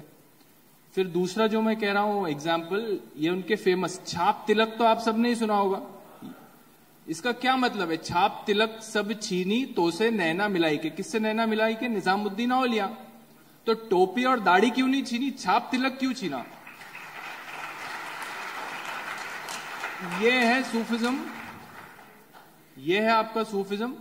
देखिए लिटरेचर में जो अच्छा है, जैसे रूमी की पोएम से मैं देखता हूं कि मेरे तो कुछ दोस्तों को मैं इस्लाम की अगर सच्चाई बताता हूं तो वो कहते हैं अरे सूफिज्म, बोले देखो कैसा कैसा डांस करते हो दरवेश, क्या म्यूजिक है, क्या पोएम है। तो आर्ट और लिटरेचर को आप रिलीजन से कंफ्यूज ना करें। जैसे जाकिर नायक एक मेडिकल डॉक्टर है ना, तो आप समझ सकते, तो ये दो चीजों को कंफ्यूज ना करें। किसी ने रूमी ने अच्छी पोएट्री लिखी, इसका ये मतलब नहीं है कि सूफिज्म सही है। तो ये जो कंफ्यूजन है, ये जो सटल कंडीशनिंग हमारे साथ हुई कि हम सोच रहे हैं कि हाँ ये एस्पेक्ट है इस्लाम का, सूफिज्म, इसमें तो कोई प्रॉब्लम नहीं, ये तो बिनाइन है, जैसा आपने वर्ड यूज किया, या ये है मॉडरेट। पर इस्लाम का मेन आइडिया क्या है? और छाप तिलक ही जा रहा है उसका, गोकुल मथुरा ही जा रहा है उसका, और गंगा जमनी तहजीब हम सुन रहे, देखिए। तो ये है। और अमीर खुसरो को तो सूफी पार एक्सीलेंस माना जाता है। अगर मैं एक दो एग्जांपल और आपके साथ शेयर करता हूं, जैसे बहुत कुछ लिखा हुआ अमीर खुसरो ने। एक एग्जांपल क्या आता है कि किसी किले को घेर लिया, अमीर खुसरो के ही शायद सेना थी उस समय। तो अंदर, अब किले के अंदर हिंदू हैं सारे, बाहर मुसलमानों ने घेर रखा है। तो इन्होंने क्या, अब किले के बाहर जंगल था, पेड़ थे बहुत सारे, तो मुसलमानों ने पेड़ काटने शुरू कर दिए। तो हिंदुओं के लिए अमीर खुसरो का जो पेट फ्रेज था वो था काले कौए, कि जैसे ही मुसलमानों ने पेड़ काटने शुरू किए तो जो हिंदू हैं पेड़ों को अपने बच्चों की तरह प्यार करते हैं, उनकी पूजा करते हैं, तो उन्होंने दुख से चिल्लाना शुरू कर दिया। और फिर जब वो किले को जीत लेते हैं तो हमने सारे काले कौए काट काट के मार दिए। ये सूफी के शब्द हैं, आप ये ध्यान रखिएगा, और ये सूफी पार एक्सीलेंस के शब्द हैं। वो बताता है कि इनके वेद हैं जिनमें कोई भी काम की चीज नहीं, उपनिषद हैं जिनमें कोई काम की चीज नहीं है, सारा कुछ कुरान से आता है। तो ये है सूफिज्म। फिर वो दूसरी जगह पे क्या बताता है कि अब इस्लाम में 5 स्कूल ऑफ ज्यूरिस्प्रूडेंस हैं, 4 सुन्नियों के, 1 शिया का। उनमें से केवल एक हनाफी जो स्कूल ऑफ, अच्छा यहां तो लॉ स्कूल वाले हैं तो ज्यूरिस्प्रूडेंस समझ जाएंगे, तो सिर्फ उन जो स्कूल्स ऑफ ज्यूरिस्प्रूडेंस है उनमें सिर्फ एक जो हनाफी स्कूल ऑफ थॉट है वो ये बोलता है कि हिंदुओं को जिम्मी बन के जिंदा छोड़ा जा सकता है। अदरवाइज इस्लाम में ऑप्शंस क्या दी जाती हैं कि एक बार इस्लाम का रूल एस्टेब्लिश हो जाता है, देन जितने नॉन मुस्लिम्स हैं उनके सामने 2 ऑप्शंस रखी जाती हैं, इस्लाम या मौत। अब मौत तो कोई ऑप्शन होती ही नहीं, तो इस्लाम या मौत की ऑप्शन होती है। बाकी सारे स्कूल्स ऑफ ज्यूरिस्प्रूडेंस में सिर्फ एक हनाफी स्कूल में है जहां पर के उनको जिजिया टैक्स उन पे लगा के उनको जिंदा रहने का दिया जाता है। तो अपनी किताब में लिख रहा है कि अगर अबू हनीफा का कानून ना चल रहा होता तो हमने यहां पर हिंदुओं को मार दिया होता, लेकिन उसके चलते यहां पर हिंदू अभी फल फूल रहे हैं। तो ये जो सूफिज्म का भूत है, सूफिज्म को अपने माइंड से ये सोच के निकाल दीजिए कि इसमें आपको कोई बेनाइन चीज नहीं दिखने वाली है, सिर्फ वो ये कि एक मुखौटा है, पीछे की जो रियलिटी है वो वही है।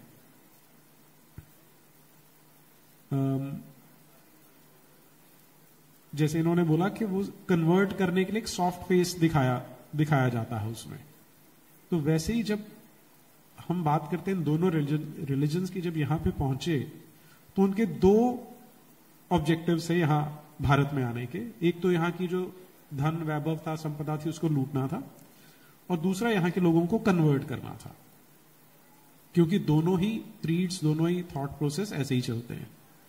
तो फिर हम उसी चीज पे आते हैं कि चर्च का जो कन्वर्शन का एजेंडा है वो आपको नैरेटिव में उतना ज्यादा नहीं दिखता, क्योंकि वो बहुत स्मार्टली खेलते हैं। तो जो कन्वर्शन का खेल है रॉबर्ट जी, उस पर थोड़ा सा बताइए। अपनी कन्वर्जेंस की बात की तो बोलना बहुत कुछ है, शायद कल सुबह तक मैं बात कर सकता हूं इसके ऊपर। अगर थोड़े से शब्दों में बोलना है तो मेरे को अक्सर कोई काफी सारे जानकार लोग हैं मिलते हैं तो सोशल मीडिया के थ्रू जो कनेक्ट होते हैं, पूछते हैं कि यार मदर तेरेसा के ऊपर आरोप लगते हैं कि कन्वर्शन के, क्या सही है क्या, उन्होंने कन्वर्शन किया था क्या? मेरे को अजीब लगता है एक सवाल, क्योंकि फिर उनको समझाना पड़ता है प्यार से कि मगर अगर मैंने आपसे पूछा कि एक ड्राइवर गाड़ी चलाता है क्या, आपको कैसे लगेगा? एक टीचर पढ़ाता है क्या? एक डॉक्टर दवा देता है क्या? उसका काम ही है वो। जैसे कि ड्राइवर का काम गाड़ी चलानी है, टीचर का काम पढ़ाना है, डॉक्टर का काम दवा देना है, वैसा ही एक नन, एक पादरी का काम है मतांतरण करना।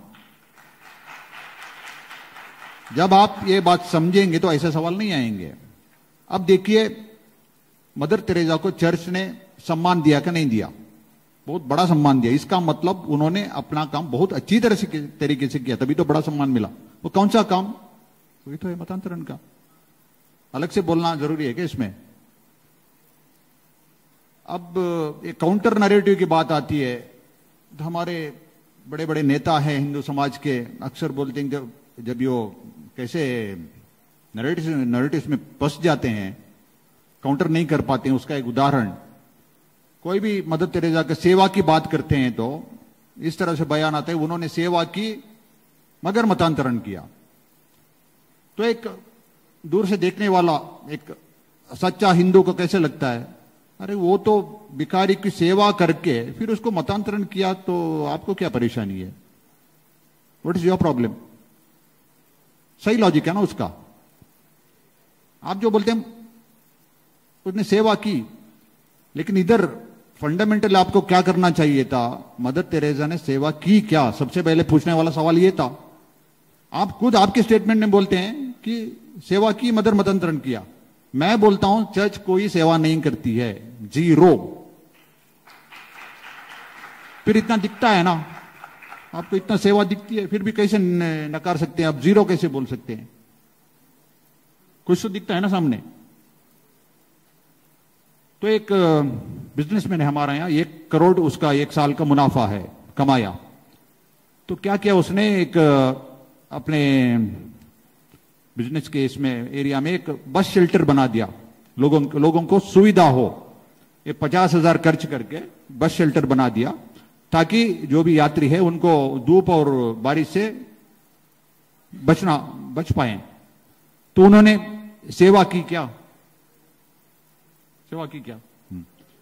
और उस बस स्टॉप के ऊपर पूरा अपना एडवर्टाइजमेंट लगा दिया बिजनेस का। तो अगले साल उसको 1 करोड़ की जगह 1 करोड़ 10 लाख का मुनाफा हुआ। बात समझ गए ना आप? उन्होंने खर्च कितना किया था? 50,000, बस शेल्टर बना दिया, लेकिन अगले साल उस एडवर्टाइजमेंट के वजह से 10 लाख ज्यादा मुनाफा हुआ। अब बोलिए मेरे को, उन्होंने क्या सेवा की थी क्या? दिखता तो है सेवा, बस स्टॉप बनाया, लेकिन लाभ किसको हुआ? स्वयं को हुआ ना। तो चर्च की सेवा भी ऐसी ही है। आपको जो भी दिखता है वो एडवर्टाइजमेंट डिपार्टमेंट है।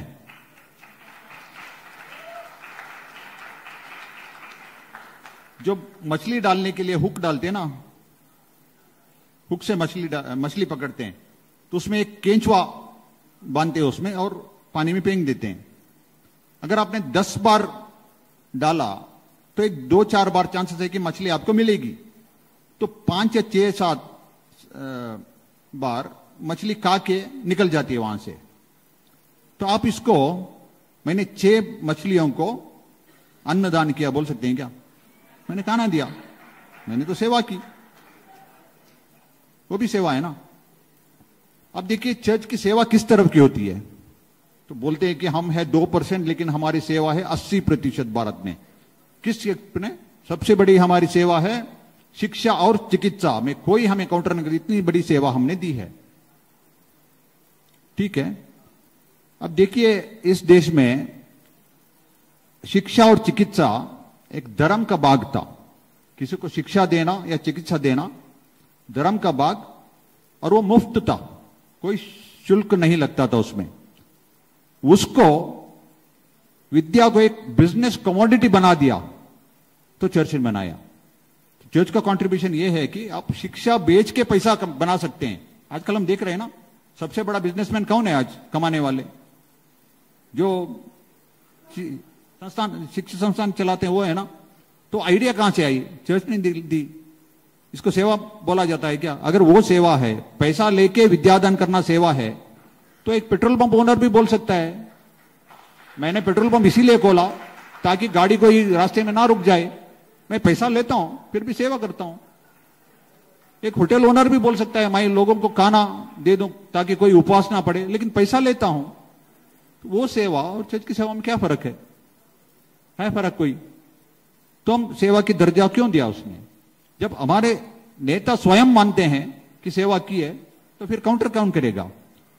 अब मैंने मदर तेरेसा की बात की तो आपको सामने दिखता है ना कि उन्होंने कुछ तो सेवा की है कुछ रोगियों की। ठीक है, हमें इधर पूरा परिप्रेक्ष्य समझना पड़ेगा, क्योंकि नहीं तो हम काउंटर नहीं कर पाएंगे। सेवा की दिखती है कुष्ठ रोगियों की और भिखारियों की। अब देखिए सवाल यह आता है कि यह देश क्या भिखारियों का कुष्ठ रोगियों के देश है क्या? एक वहां से, एक यूरोप से एक महिला को यहां आके इनकी सेवा करने की नौबत आई, क्या ये भिखारियों का देश है? आप इतिहास उठा के देखें तो 1835 में एक अंग्रेज अफसर ने लिखा है खुद, I have travelled through out the length and breadth of India and not found a single beggar on the street. तो 1835 तक एक भी बेगर हमारे स्ट्रीट में नहीं था। तो अचानक बेगर कहां से आ गए? तो यह स्थिति किसने पैदा की? अंग्रेजों ने पैदा की। बंगाल फेमिन आप जानते हैं। तो अंग्रेजों के करतूते के कारण इतने भिखारी पैदा हो गए और अनाज खाना ना मिलने की वजह से बीमारी के शिकार हो गए। तो कई सारी बीमारियां आई। उस बीमारियों को चिकित्सा देने के लिए उसी यूरोप के, उसी गोरे चमड़े वाले, उसी रिलीजन से एक महिला आती है और इधर सेवा करने लगती है। अगर आप दोनों को साथ में जोड़कर देखें, आपको कैसे लगता है? ये सेवा लगता है कि प्रायश्चित लगता है? आपके लोगों ने जो कर्म कांड किए थे उसके आप छोटा सा प्रायश्चित, वो भी उन्होंने लाखों में करोड़ों में लोगों को मरवाया था, आप हजारों में उनको चिकित्सा कर रही है। ये छोटी सी प्रायश्चित हो गया ना, सेवा कैसे हो गया?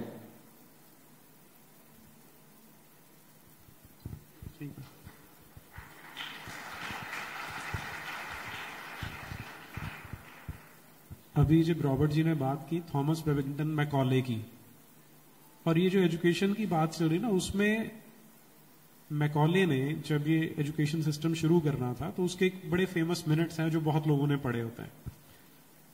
उसमें उसका जो केस था जो उसने बनाया था वो क्या था कि यहां पर हमें संस्कृत खत्म करनी है और इंग्लिश इंट्रोड्यूस करनी है।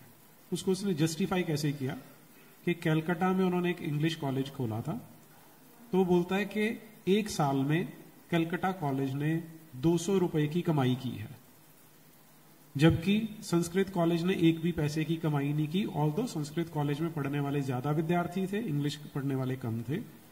इसका इन्फ्रेंस उसने क्या निकाल के बताया कि ये बताता है कि जो भारत के लोग हैं वो इंग्लिश एजुकेशन लेना चाहते हैं, they are hankering for English education not after Sanskrit.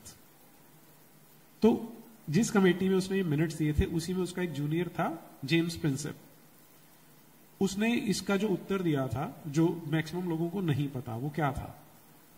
उसने कहा कि संस्कृत कॉलेज में जो पढ़ा रहे हैं वो ब्राह्मण है, उनके लिए शिक्षा देने के बाद उसके बदले में पैसे लेना पाप है, वो कभी नहीं लेगा। जबकि जो इंग्लिश कॉलेज चला रहा है वो एक क्रिश्चियन है और वो पूरी बेशर्मी से पैसे मांगता है, इसलिए पैसे मिलते हैं। ये वर्ड्स उसके डॉक्यूमेंटेड हैं जो हमें बताते हैं कि हम कहां थे और कहां से कहां पहुंच चुके हैं। अब हमने बहुत सारी बातें की, नैरेटिव्स की बात की, लेकिन मेन पॉइंट यह आता है कि हम ये सारी डिस्कशन कर क्यों रहे हैं और हमारी चिंता क्या है। ये दो जो क्रीड्स है उनका डिक्लेयर्ड ऑब्जेक्टिव है। एक का डिक्लेयर्ड ऑब्जेक्टिव है कि उसने सारे संसार को दारुल इस्लाम बनाना है, सबको मुसलमान बनाना है। दूसरे का डिक्लेयर्ड ऑब्जेक्टिव है कि हमने सबको क्रिश्चियनाइज करना है। इसे वो छुपाते नहीं है, वो बिल्कुल क्लियर है। अब हम पहले तो हमें पता ही नहीं था, हम ऑल रिलीजन आर सेम बोलते थे, और मैं भी ऐसा था कि कोई बात नहीं यार, हिंदू तो पैदा होना के एक्सीडेंट है, कुछ भी हो सकते थे। लेकिन अब जैसे जैसे थ्रेट समझ में आती है तो लगता है कि हमें अपने आप को बचाने की आवश्यकता है। तो अगर बचाना है तो हम एक नैरेटिव वॉर में बैठे हैं, और इस नैरेटिव वॉर में जो उनके पास एक हेड स्टार्ट है, हम तो अभी सोशल मीडिया आने के बाद थोड़े जगने लगे हैं, तो किस लेवल पर पहुंच गए उसका एक सिंपल सा एग्जांपल है कि अभी यूनाइटेड नेशंस ने एक रेजोल्यूशन पास कर दिया है और उन्होंने इस्लामोफोबिया को ऑफिशियली एक्सेप्ट कर लिया कि इस्लामोफोबिया जैसी कोई चीज एग्जिस्ट करती है। ये छोटी बात नहीं है कि एक ऐसी किताब है जो बोलती है कि इन सबको अगर मार दोगे तो एक गॉड है वो खुश हो जाएगा, मुझे मारेंगे तो गॉड खुश होगा, या मुझे कन्वर्ट करेंगे तो खुश होगा। वो किताब 35 बार जिहाद की बात करती है, 125 बार किताल की बात करती है, कत्ल करने की बात करती है। तो अगर वो मेरे बारे में कर रही है, अगर मैं अपना विवेक लगाऊंगा तो मुझे उससे डरना चाहिए कि नहीं डरना चाहिए? डरना चाहिए, बिल्कुल नेचुरल है। मुझे अपने आप को प्रिजर्व करना है तो डरना चाहिए। लेकिन फोबिया क्या होता है? इररेशनल फियर, जहां पे आप बिना किसी कारण के डर रहे हैं कि यहां से एक छिपकली जा रही है, आप उससे डर गए, तो उन्होंने इसको यूएन से सैंक्शन करवा लिया है। तो अल्मोसो जी, ये इस्लामोफोबिया क्या है और ये कैसा ट्रोजन हॉर्स है, उस पर जरा बात करते हैं। सरल भाषा में तो आपने बता दिया कि irrational fear of Islam is Islamophobia ना। पानी से आप बेवजह डरे तो हाइड्रोफोबिया, इस प्रकार से। मेरा ये मानना है, जो मैं दूसरी दृष्टि से देखता हूं, कि हम लोगों में सब में इस्लामोफोबिया है कुछ हद तक के, कुछ हद तक भी नहीं, ज्यादा हद तक ही मैं कहूं। मैं क्यों ऐसा कह रहा हूं उसका मैं आपको लॉजिक देता हूं। एक आपने जोक आपने तो सुना नहीं होगा, कम ही इस्लाम पे कम जोक हमें सुनने मिलते हैं कि हाउ डज, अभी आप लोग, हम लोग सब यूथ है तो हम क्या थोड़े चंचल है, पर ये जो बातें हैं ये बहुत सीरियस है। आप ये बात का ध्यान रखें। जो मैंने आपको बताया कि शिर्क का पनिशमेंट जो है वो अल्लाह कभी माफ नहीं करेगा। अपोस्टेट जो, जैसा आप लोगों ने बहुत सुने कहा कि हम सब इतने सारे ईमानदार है, अगर आप में से कोई सच्चा ईमानदार है तो मैं मेरे जैसा मुर्तद और ये क्रिटिक यहां नहीं बैठ सकते हैं खुले रूप से। तो ये बातें एक तरह से इसमें बहुत सीरियसनेस भी है। अभी हमारा कुछ कंट्रोल बचा है तो हम सोच रहे हैं कि हाँ हम हंस सकते हैं, पर अगर आप, और एक्चुअली हम सब वाकिफ है कि क्या क्या हो रहा है ये चक्कर में, है ना, लव जिहाद में क्या क्या हो रहा है, हम इससे वाकिफ है। तो समझ नहीं आता, हंसी जो है वो बेबसी की हंसी है एक तरह से। तो how does every joke on Islam starts, tell me, how does every joke on Islam starts? By looking over your shoulder. आप खुले रूप में इस्लाम पे चर्चा कर सकते हैं, क्यों? तो ये फोबिया नहीं है तो क्या है? और मुसलमान खुद ये कह रहा है कि आप लोग सब फोबिक है, नॉन मुस्लिम बहुत सारे फोबिक है। वो चाहता है कि आप चर्चा करें। आप समझिए, आपको अगर लगता है कि यार तुम ये आवाज क्यों करते हो, जैसे अजान की मैंने बात की, आप सबने ताली बजाए और आप हंसे, पर वो कितनी सीरियस बात है। आप दिन में 5-5 बार सुन रहे हैं, सुबह 5 बजे वो होती है, बड़े बुजुर्गों की नींद खराब होती है, बच्चों की नींद खराब होती है, रात में वो होती है, और वो उसका मतलब क्या है मैं आपको बता रहा हूं। आप कह रहे हैं कि वो ठीक है, आप सुने जा रहे हैं उसको घड़ी घड़ी। तो ये आप क्यों नहीं बोल रहे? This is phobia, this is irrational fear. If you have questions about Islam, ये उसका, नीरज जी के सवाल का आंसर भी कि हमें क्या करना चाहिए। मैं जो आपको बता रहा हूं आप बिल्कुल मेरा विश्वास ना करें, क्योंकि we are thinkers. So the mark of a thinker is that they think independently. So what I have been telling you, what we are telling you, you go and verify. आप अपने कोई मित्र से पूछिए कि भाई ये है क्या, इसका ये मतलब है क्या? अबू लहब के हाथ तोड़ दो और इसकी बीवी के गले में फंदा डाल दो, इसका क्या मतलब है? क्यों तुम 5 बार बोल रहे हो कि अल्लाह के अलावा कोई और, किसी और को इनसे कंपेयर करना गुनाह है बहुत बड़ा, क्यों तुम कह रहे हो?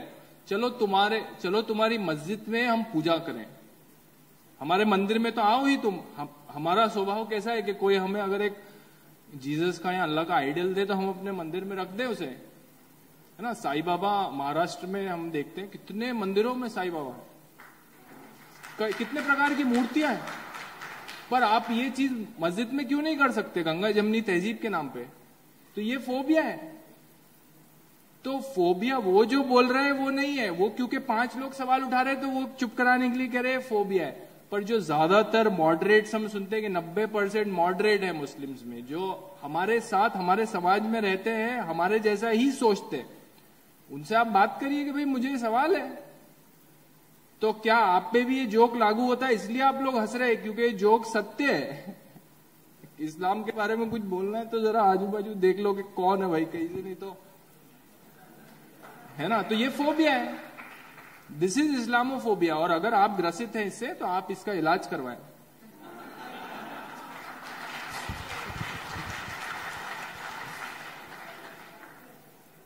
जी,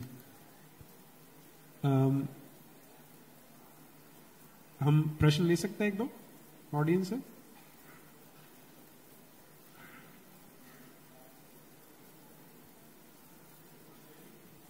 उधर उठा रहे हैं। हाँ जी,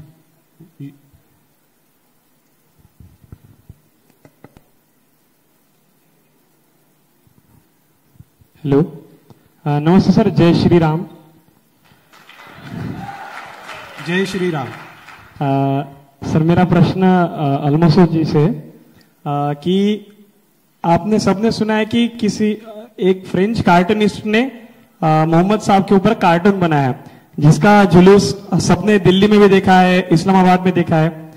पर मैं सबसे मतलब सर से ये पूछना चाहता हूं कि इस देश का मुसलमान जब हम इसकी बात करते, जैश ए मोहम्मद की बात करते, मतलब मोहम्मद साहब के जिसको आर्मी बोलते हैं, हम अलकायदा की बात करते जिसे बेस बोलते हैं, तो इस देश का मुसलमान मोहम्मद साहब के नाम पर, जिसके नाम पर आतंकवाद फैलाया जा रहा है, इस देश का मुसलमान उस पर क्यों कुछ नहीं बोलता है? मतलब इस देश का मुसलमान आतंकवाद को साइलेंटली सपोर्ट कर रहा है क्या? ये मेरा क्वेश्चन है।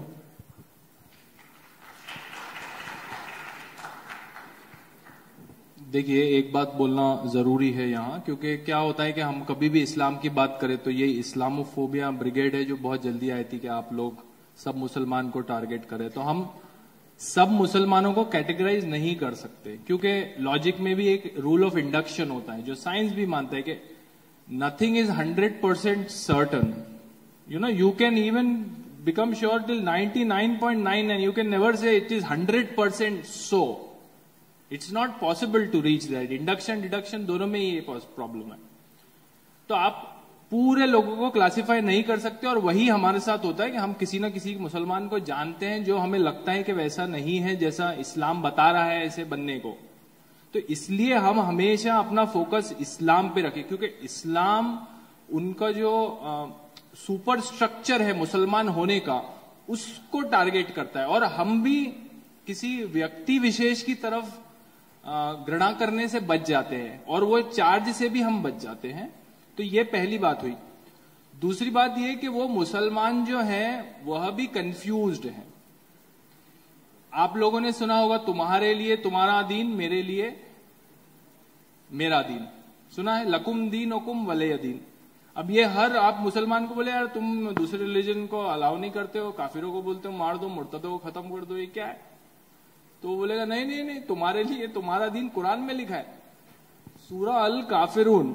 अब उसका कॉन्टेक्स्ट क्या है कि उनके पास कुरैश ट्राइब के लोग आए रसूल के पास, और उन्होंने कहा कुरैश ट्राइब के लोगों ने कि तुम एक साल हमारा रिलीजन मानो और तुम्हारा रिलीजन हम एक साल मानते हैं। तो फिर कुरान की ये सूरा नाजिल हुई। अब मैं आपके पास आया हूं कि चलो यार हम भाईचारे के लिए गंगा जमनी तहजीब, तुम 100 दिन ये करो, 100 दिन मैं तुम्हारा करता हूं, तुम मेरा करो, अच्छी बात है ना? तो एक सूरा अल काफिरून आ गई कि कुलिया अय्यो हल काफिरून ला बुदू माता बुदून वला अना आबे तुम अबद तुम वला तुम आबिदूना माबुद लकुम दीनुकुम वलिय दीन। लास्ट लाइन क्या? What I pray, you do not pray. What you pray, I do not pray. I will not pray what you pray. You will not pray what I pray. So that's why to you your religion, to me mine. ये उसका मतलब है। अब ये कौन सा भाईचारा है? तो मुसलमान को बोल दिया कि लकुम दीनुकुम वलिय दीन। हमारे फिल्म स्टार्स बोलते हैं कि बोला है वो तो आपको मजहब की आजादी है। तो ये आजादी है, इसलिए मैं आपको बोल रहा हूं कि गंगा जमनी तहजीब को दोनों तरफ से अप्लाई करिए और फोबिया ये खत्म करिए। तो मुसलमान भी यही कंफ्यूजन में, जब उसका ये कंफ्यूजन निकल जाएगा और उसको इसके लिए सपोर्ट भी चाहिए, जो सोचता है उसको सपोर्ट नहीं मिलता। अभी मेरे बिगिनिंग में ही अगर मैं अपने हिंदू दोस्तों को ये सब बातें कहूं तो वो अपने कंधे के आजू बाजू देखने लगता था कि क्या बोल रहा है, तो ऐसा कैसा हो सकता है? और बातें करो ही मत ना, क्यों करते हो? हमला क्यों मोल लेना, खतरा क्यों मोल लेना? सॉरी। अलमोसो ये सवाल आपसे है। अभी पिछले कुछ समय से ये चल रहा है कि ईरान में इतने % लोगों ने इस्लाम की प्रैक्टिस को छोड़ दिया है, और भारत जैसे देश में भी जहां बड़ा कठिन है इस दायरे से बाहर आना, लेकिन आप जैसे लोग, समीर, साहिल और सचवाला जैसी आवाजें बड़ी बुलंद हुई हैं। तो और जो फ्रांस में हमने जिस तरह का देखा और यूरोप में जो रिफ्यूजी प्रॉब्लम आई है, आप फ्यूचर क्या देखते हैं इस्लाम का भारत में और भारत के बाहर?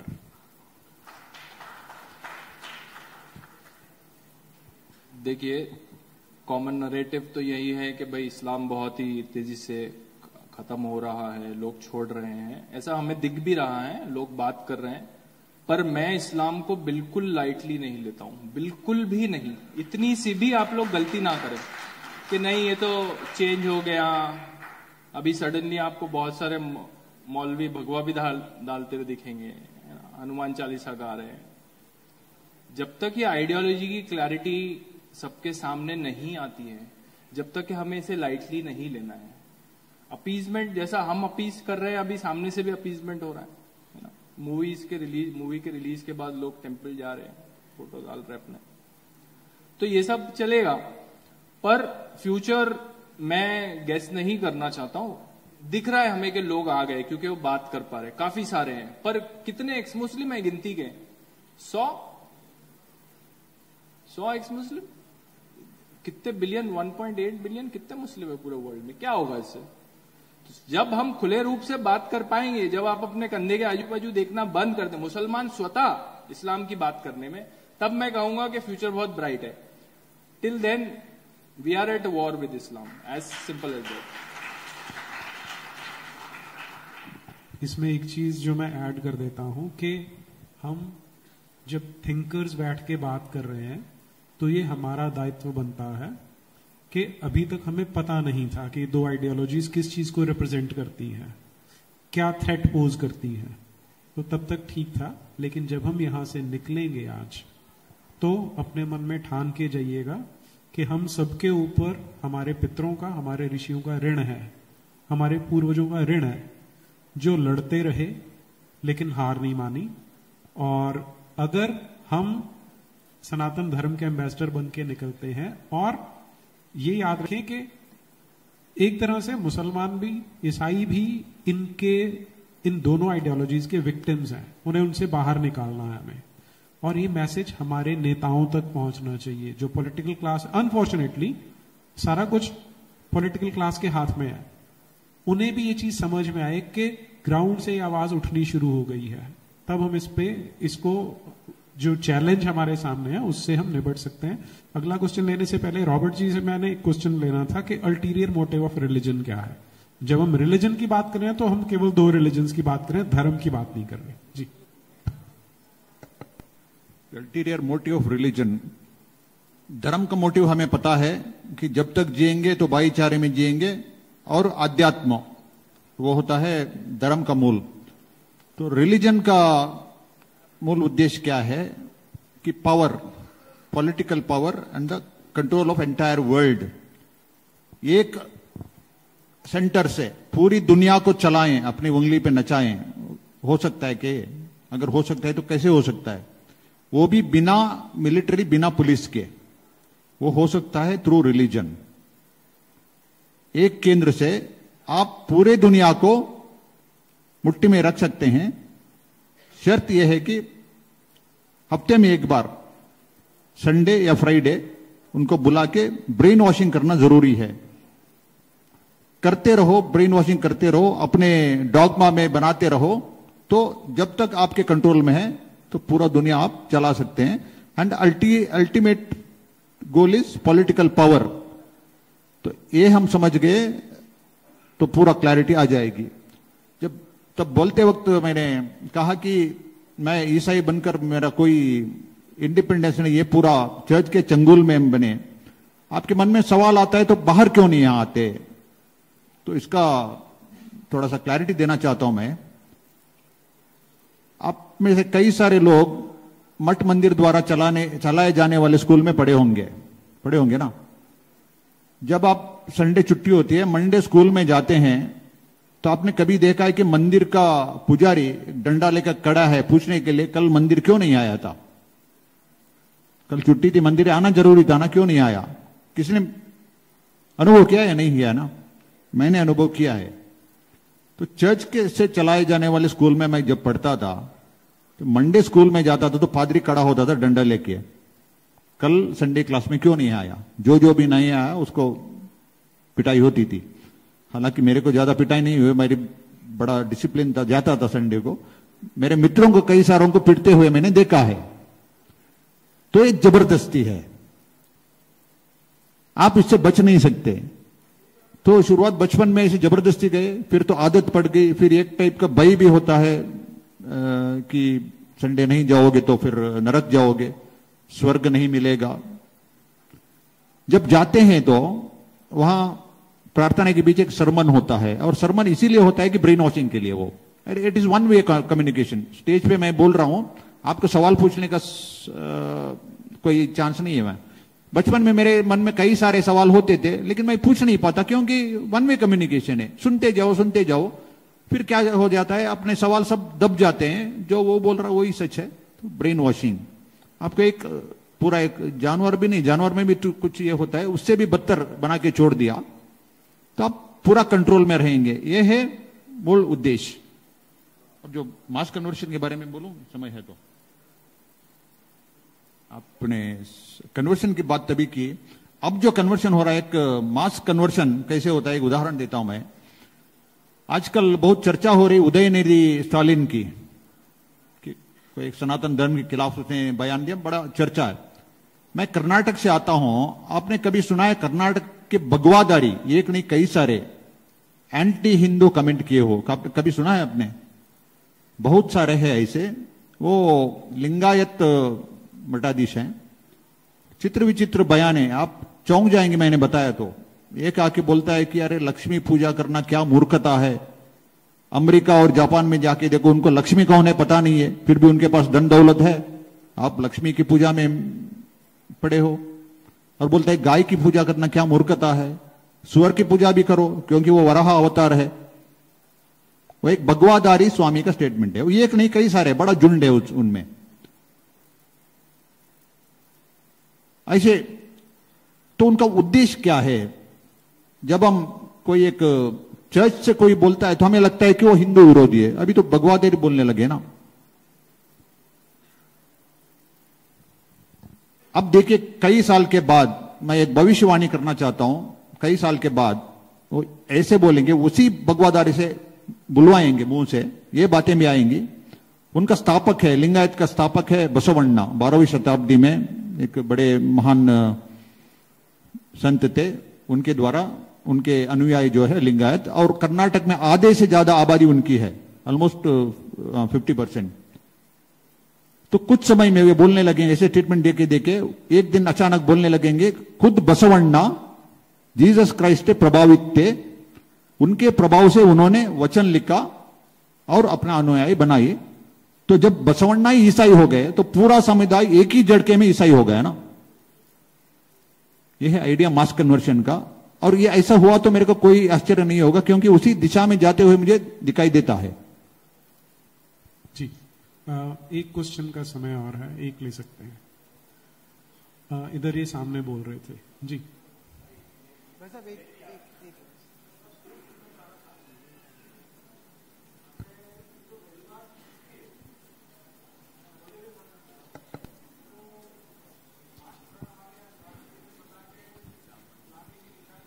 हेलो सर, कुछ हो गया?